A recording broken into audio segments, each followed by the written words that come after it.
Hi and hello everyone. Welcome to Sprint UPSC.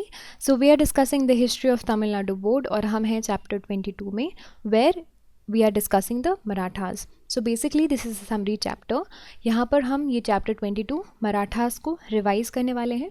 I will highly recommend you to go the full length sessions wherein which we have discussed the Marathas in full on detail. So पहले आप वो sessions देखिए, फिर ये revision session देखिए, उसके बाद आपको काफ़ी अच्छा होगा revision करना इस पूरे chapter को. पहले हम देख लेते हैं कंटेंट्स क्या क्या है इस चैप्टर में. तो मराठास में हमने पढ़ा था कैसे राइज हुआ, बहुत ही फेमस शिवाजी द ग्रेट, उनकी लाइफ, उनके कॉन्क्वेस्ट, उनका समय का एडमिनिस्ट्रेशन, फिर शिवाजी के सक्सेसर्स, फिर जो पेशवास थे, Peshwa Balaji Vishwanath, Bajirao one and Balaji Bajirao. Okay, तो इनके बारे में हमने पढ़ा था. स्टार्ट करते हैं मराठास का राइज के बारे में. तो देखिए बहुत से फैक्टर्स थे जो कि जिन्होंने कंट्रीब्यूट किया इनके राइज को. पहली बात तो mountainous region, geography was very very important factor.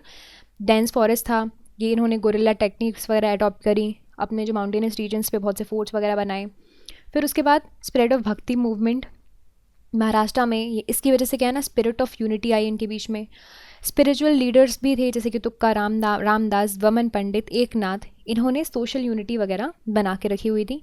फिर but no one can deny that political unit Shivaji Maharaj के अंदर ही आई थी. Marathas held important positions in the administrative, military systems of the Deccan Sultanate of the Bijapur and Ahmednagar. Shivaji की life के बारे में बात करते हैं. इनका जन्म हुआ था शिवनेर में 1627 में. इनके फादर थे शाहजी भोसले, मदर थी जीजाबाई. इनको एक्चुअली इनके जो फादर थे उनको पूना की जागीर मिली हुई थी, और जब इनके फादर की डेथ हो गई तो ये जागीर इनके पास आ गई.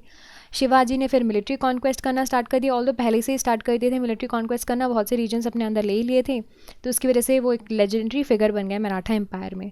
फिर औरंगज़ेब इनका जो राइज है वो तो ऑफकोर्स देख ही रहा था और उसे डर भी रहा था, तो रिपीटेडली किसी ना किसी को भेज रहा था इनको लड़ाने के लिए और इनको हराने के लिए. तो फिर एक बार उन्होंने भेजा था, जैसे कि एक फेमस इंसिडेंट बता रहे हैं राजा जयसिंह को, जो कि अम्बेर के राजा थे, तो उनको बोला कि जाओ लड़के आओ शिवाजी से. और फिर थोड़ी हार भी हो गई फिर शिवाजी की. तो फिर उसके बाद शिवाजी ने ओपनली नेगोशिएट किया जयसिंह के साथ और ट्रीटी ऑफ पुरंदर की.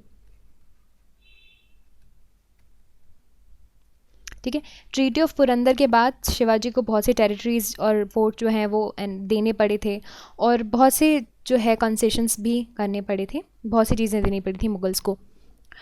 फिर शिवाजी जब आगरा गए 1666 में, उनको वहाँ पे इम्प्रिजन किया गया. फिर कैसे न कैसे वो प्रिजन से निकल गए, मिलिट्री प्रिपरेशंस की 4 साल तक. फिर से वॉर लड़े मुग़ल के ख़िलाफ़, सूरत वापस लिया. फिर सूरत वापस लेने के बाद बहुत से जो लॉस्ट टेरिटरीज थे वो भी लिए. फिर उसके बाद राजगढ़ में अपने आप को क्राउन वगैरह किया इन्होंने, और उन्होंने टाइटल अडॉप्ट कर लिया छत्रपति, है ना. फिर उन्होंने कार्नेटिक रीजन में बहुत से एक्सपेडिशंस किए, और फिर उसके बाद जब रिटर्न हो रहे थे एक्सपेडिशन करके तब उनकी मृत्यु हो गई. अब बात करते हैं एज अ होल शिवाजी का एडमिनिस्ट्रेशन किस तरह का था. बहुत ही अच्छी गवर्नमेंट थी. यहाँ पे इनको मिनिस्टर्स वगैरह अपॉइंट के जो है थे वो असिस्ट किया करते थे. मिनिस्टर्स को बोला करते थे ये लोग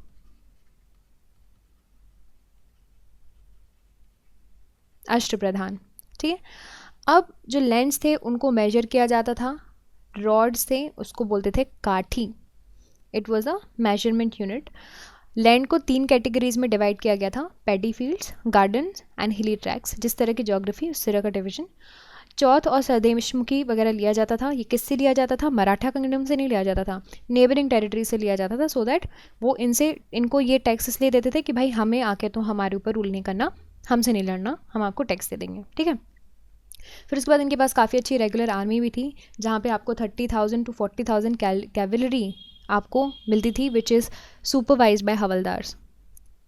अब बात करते हैं शिवाजी के क्या क्या सक्सेसर्स थे. सो जब हम सक्सेसर्स की बात करते हैं तो जैसे शिवाजी के बाद जो उनके जो बेटे थे उनके बीच में ही लड़ाई शुरू हो गई. शामबाजी और राजा राम के बीच में लड़ाई शुरू हो गई. शामबाजी जीत गए. फिर later on he was capture and executed by the Mughals. फिर राजा राम ने सक्सीड कर लिया थ्रोन. मुगल्स ने उनको but the Mughals made him to flee to the Gingee fort. फिर वो उनकी मृत्यु हो गई 17 में. फिर उसके बाद शिवाजी के जो माइनर सन थे, यानी कि उनके जो माइनर सन थे जिनका नाम था शिवाजी 2, वो आए, उनकी मदर जो थी उनकी रेजेंट बनी हुई थी ताराबाई। तो फिर जो नेक्स्ट रूलर था वो था शाहनू, और you can say Shahu, who was जो कैसे लाइन पे आए, क्योंकि पेशवाज वगैरह ने उन्हें एक्नॉलेज करवाया था। फिर उसके बाद शुरू हुआ आपका पेशवा सिस्टम। पहले पेशवा बालाजी विश्वनाथ, तो इन्होंने एक रेवेन्यू ऑफिशियल की तरह सिस्टम स्टार्ट किया था और फिर पेशवा बन गए 1713 में। इन्होंने मराठा लीडर्स का सपोर्ट के साथ शाहू को क्या बना दिया, अपना रूलर बना दिया। फिर उसके बाद इन्होंने कुछ राइट्स वगैरह ले लिए। And then in 1719 Balaji Vishwanath got certain rights from the then Mughal emperor Farrukhsiyar. Bajirao one की बात करते हैं तो ये एल्डेस्ट सन थे बालाजी विश्वनाथ के। मराठा पावर इनके टाइम पे काफ़ी जीनत पे पहुंच चुका था। इनिशियली इनका जो सिस्टम था, इन्होंने जो कॉन्फिडेंसी का सिस्टम स्टार्ट किया था मराठा चीफ में, तभी आपकी ये कॉन्फिडेंसी आई, जो कि थे गायकवाड़ बड़ौदा के, भोसले नागपुर के, होलकर इंदौर के, सिंधिया ग्वालियर के, पेशवास पूना के। अब बालाजी बाजीराव की बात करते हैं तो इन्होंने अपने जो he succeeded his father as a Peshwa of course.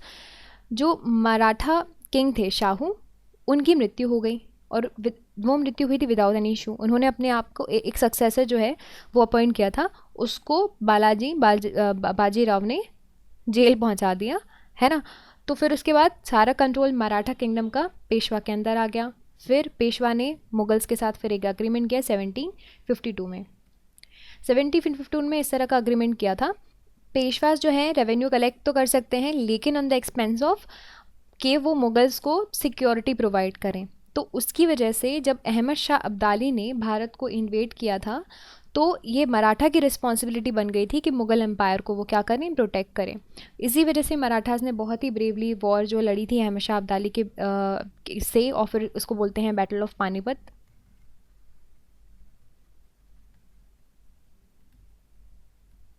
Seventeen 1761 में जो है कंक्लूड हुआ था। फिर इसके बाद इनकी जो है हार हो गई थी।